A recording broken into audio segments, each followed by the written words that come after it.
Alhamdulillah wa kafa wa salatu wa salam ala nabina al-Mustafa. Nous avons évoqué la signification des pratiques cultuelles, notamment la pratique du jeûne. Et nous avons souligné le fait que, à l'origine, le culte est une adresse, est une intention, est un geste qui est fait pour entrer en contact mystique et spirituel avec la transcendance. De ce point de vue, le culte est une pratique symbolique, spirituelle, inintelligible. Il relève d'un mystère total de par la forme, le nombre et le moment de ces pratiques. Mais cela ne signifie pas le fait de chercher le pourquoi de ces ordonnances divines, parce qu'il s'agit d'une ordonnance, une prescription de Dieu, un remède, une thérapie de l'âme, puisque le culte est fait pour que l'homme reconnaisse son Créateur, entre en contact avec Dieu, puisque Dieu lui-même est entré en contact avec la création, à travers la révélation. Donc c'est un Dieu qui vient à l'homme, mais qui demande un retour, un Dieu d'altérité, un Dieu de communication. Il a communiqué à travers les prophètes, mais il attend une communication dans l'autre sens. À travers les 5 prières, à travers le jeûne, à travers le pèlerinage, dans la tradition musulmane, il y a un code de communication avec le divin. Et le code, c'est toujours un secret, un mystère. Mais ces pratiques ont une utilité, maslaha. Au-delà de la soumission avec confiance à Dieu, ces pratiques doivent en principe impacter positivement la vie spirituelle, morale et matérielle du croyant. Ce n'est pas une relation coupée, une relation verticale coupée du social et de l'horizontal. Au contraire, puisque cette pratique, qui est en même temps une adresse à Dieu, elle a une portée bénéfique à celui qui la pratique. Nous avons cité quelques aspects de ces pratiques, et aujourd'hui, on va évoquer une dimension cardinale des pratiques cultuelles, à savoir la générosité, le partage, la solidarité et la charité. Il serait inconcevable d'établir une bonne relation avec le Créateur et de couper toute relation avec la création, et la relation par excellence qu'on pourrait établir avec autrui, c'est la relation de solidarité, être solidaire avec les autres. Puisque nous vivons avec les autres, nous devons être solidaires. D'abord avec soi-même, avec sa famille, ses coreligionnaires, sa société et l'humanité. C'est l'un des objectifs, justement, des pratiques cultuelles, c'est de renforcer cet instinct de solidarité qu'on trouve même chez les animaux, mais qui est renforcé par les enseignements de l'islam. Puisque nous sommes des êtres sociables. Nous avons besoin des autres et les autres, ils ont besoin de nous. Nous avons besoin de Dieu, mais nous avons également besoin les uns des autres. La solidarité, personne n'est autosuffisant par lui-même, mais il a besoin des autres. Comme tu as besoin des autres, les autres, ils ont besoin de toi. C'est la moindre des choses. Eh bien, le jeûne vient renforcer cette solidarité. On se prive, pas pour faire des économies, dans le sens égoïste du terme, mais afin de partager. D'ailleurs, comme la prière, le jeûne est en lien direct avec le don. chaque fois que Dieu parle de la prière, il parle de la zakat. La zakat, étymologiquement, veut dire la croissance. Celui qui croit donne, et celui qui donne croit, avec accent circonflexe. Celui qui croit donne, et celui qui donne croit, ça veut dire grandit. Le don, c'est une croissance, ce n'est pas une perte. C'est comme l'arbre qui laisse tomber ses branches afin de grandir, de croître. Beaucoup de gens pensent que le fait de donner, c'est une opération de soustraction. On n'est pas dans l'arithmétique, on est dans la mystique, on est dans le spirituel. Hein? Tu donnes, tu reçois. Tu gardes, tu perds. Voilà, on est dans ce paradoxe-là, sauf que les gens ils font leurs petits calculs à court terme. Il faut entrer dans la logique du jeûne qui est une pratique de l'esprit, parce qu'il s'agit d'être comme les anges. Les anges ne connaissent pas la possession, posséder quelque chose. C'est pourquoi ils ne connaissent pas l'avarice et l'égoïsme. Bien, le jeûne nous apprend à être comme les anges, faire le bien. Mais pour faire le bien, il faut se libérer. Et le jeûne nous permet de nous libérer puisque nous sommes capables, par la volonté que le jeûne crée en nous, à travers la privation. Ce n'est pas rien de se priver des deux instincts les plus redoutables, la nourriture et la sexualité. Celui qui est capable de triompher sur ces deux instincts, eh bien, c'est le premier pas pour la libération de l'ego. Se contenter de peu, le qana, le contentement. C'est une économie dans la consommation.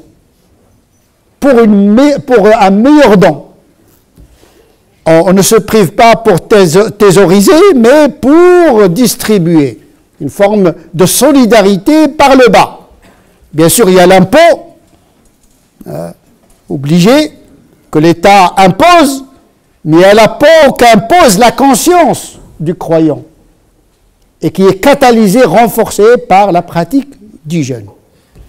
Et donc le jeûne, c'est une libération qui prépare le musulman à se libérer de son avarice. On se libère de la nourriture comme une étape pédagogique afin d'atteindre un des objectifs essentiels du jeûne, c'est-à-dire le don. Tout t'a été donné, eh bien donne à ton tour. Comme la prière, comme le pèlerinage. Lorsqu'on fait le pèlerinage, on fait un sacrifice qu'on partage avec les pauvres. Toute la pratique culturelle est liée à cette dimension du don. Elle est paradigmatique de la foi musulmane. Plus on est près de Dieu, plus on est riche. Et plus on est riche, plus on donne. La richesse de l'âme, a dit le prophète sallallahu alayhi wa sallam. La richesse, c'est la richesse de l'âme, ce n'est pas la richesse matérielle. Vous pouvez être riche matériellement, mais avare moralement. Et vous pouvez être pauvre matériellement et généreux matériellement. En tout cas, tous les musulmans, quel que soit leur niveau social, sont appelés à donner quelque chose. Ou bien se donner soi-même. Le don de soi, ou bien le don de ce qu'on a. Le don de soi par le conseil, par la gentillesse, par la bonne parole, parce qu'on donne le bien, on partage le bien avec autrui. Il n'y a pas que l'argent. Mais l'argent, c'est un signe. C'est le fruit même de la sincérité dans la démarche cultuelle. C'est un critère que ne trompe pas. Quand vous voyez un religieux qui fait tout le temps le pèlerinage, qui fait le dhikr, qui fait la prière, mais qui est avare, sachez que ses pratiques sont inachevées. C'est comme quelqu'un qui court sur place. Parce qu'il n'est pas arrivé au but, qui est la libération de l'ego. Et quand on est libéré de soi-même, on donne aux autres également. Nous comprenons dès lors pourquoi le prophète sallallahu alayhi wa sallam est d'habitude généreux, le plus généreux des généreux. mais il le devient davantage pendant le mois de Ramadan. Comme il a été rapporté dans le Bukhari. Le prophète, il devient comme... Il donne pendant le mois de Ramadan. C'est un critère de la connexion totale avec le divin. Plus on pratique mieux le jeûne, plus on est généreux. Et le minimum que le musulman peut donner, c'est zakat al-fitr. Et on voit là aussi que la zakat est associée également au jeûne. Et nous avons besoin, dans les temps qui courent, dans une société traversée par l'individualisme, que chacun cherche son propre intérêt, nous avons besoin de mettre en relief cette dimension horizontale de l'islam, à savoir le don, le partage avec autrui, qu'ils soient musulmans ou pas. Il ne faut pas croire que la solidarité dont je parle ici, c'est une solidarité communautariste, intracommunautaire. C'est une solidarité gratuite et universelle, qui touche la nature, qui touche les animaux, qui touche les êtres vivants. On devient bon. Quand on devient bon, on ne fait que le bien, quel que soit l'interlocuteur, quel que soit le statut de l'autre. Ça s'appelle la libération. La résistance contre la pulsion de la consommation individualiste. En réalité, celui qui consomme est consommé, voire consumé. Et celui qui jeûne, qui s'abstient, il atteint le contentement et la richesse. Et donc, il partage. C'est en tout cas ce qu'il a été compris, ou bien ce que un grand savant et un grand saint de l'islam qui s'appelle Qushayri, dans son ouvrage, il a intitulé un chapitre par l'état spirituel de la liberté. Comme l'amour de Dieu, comme la patience, comme la satisfaction de Dieu, etc. Il a introduit dans les états spirituels que le musulman doit atteindre le statut de la liberté ou bien la libération, se libérer de soi. Faire sortir l'âme de la prison du corps. C'est l'âme qui doit diriger le corps et pas le contraire. C'est le jeûne, il nous apprend le triomphe de l'esprit sur le corps. Et quand l'esprit est riche, le corps donne. Et quand l'esprit est atrophié, eh bien le corps ne fait que consommer. Et donc cet imam de l'islam a intitulé un de ses chapitres dans son livre par Maqam al-Hurriya, l'état spirituel moral de la liberté. Comme quoi l'islam aspire à la liberté, mais la liberté pas par le fait de dire oui à ses pulsions, mais par le fait de dire non à ses pulsions. Le droit et la liberté de dire non. Aujourd'hui, en Occident, dans des sociétés libertaires, la liberté, c'est la liberté de faire. Mais il y a une autre liberté, la liberté de ne pas faire. Parce que si vous obéissez à vos instincts, vous êtes comme l'animal, vous n'êtes pas libre. Si à chaque fois vos pulsions vous poussent, vous n'êtes plus libre. La liberté que nous apprend le jeûne, c'est de dire non à nos pulsions, en tout cas de les domestiquer, de les modérer. Eh bien, cet imam, il a fait attention à cet aspect important de l'islam, c'est-à-dire l'état spirituel de la liberté, et il a sous-titré ce chapitre par un verset du Coran qui parle de l'altruisme. Ceux qui préfèrent donner à autrui alors qu'eux-mêmes ils sont dans le besoin. C'est-à-dire avoir le courage, la bravoure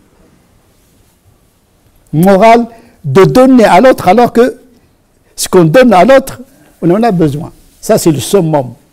C'est l'altruisme, préférer autrui à soi-même. Et donc, parmi les objectifs du jeûne, et cette générosité doit être croissante depuis le début du Ramadan jusqu'à la fin. Normalement, c'est la fin, on fait des zakat al-fitr, c'est comme un aboutissement de cette générosité. Que chacun doit dépenser de ce que Dieu lui a donné, dit le Coran. Chacun a quelque chose à donner. Le sourire, le conseil, l'argent, le geste. Il y a des musulmans ici dans cette mosquée, par exemple, comme dans d'autres mosquées, qui viennent consommer. Consommer les discours. Il est incapable d'écarter quelque chose qui entrave la marche des gens. Il ne contribue à rien. Un téléspectateur, il vient, salam alaikum, il part. Il ne demande pas est-ce que la communauté a besoin, est-ce que la société a besoin. Il faut produire quelque chose. Il faut participer. Il y a des invités. Il y a des gens qui sont invités. Voilà, on vient. Ils ne cherchent pas. La mosquée, il a besoin de quoi? D'argent, de travail, etc. C'est des consommateurs. Le consommateur de publicité en dehors, le consommateur du discours ici à la mosquée. Beaucoup de musulmans, malheureusement, et peu d'élus. Comme on dit, beaucoup d'appelés et peu d'élus. Il faut que ces générosités, il faut qu'elles soient visibles. Nous avons besoin de cette visibilité, de la solidarité dans la communauté, dans la société, dans l'humanité. Il faut sortir de la consommation. On n'est pas des téléspectateurs en train de contempler le déroulement de l'histoire. Il faut agir, il faut participer à notre destin. Il faut être actif.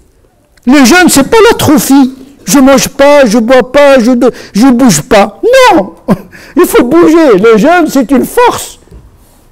C'est une énergie spirituelle qui doit motiver notre générosité. Malheureusement, nous sommes très passifs. Il faut le dire. Nous avons beaucoup de projets pour les musulmans et pour la société, des mosquées, des centres. On a beaucoup de projets, mais qui va nous aider? Nous sommes dans un pays laïque.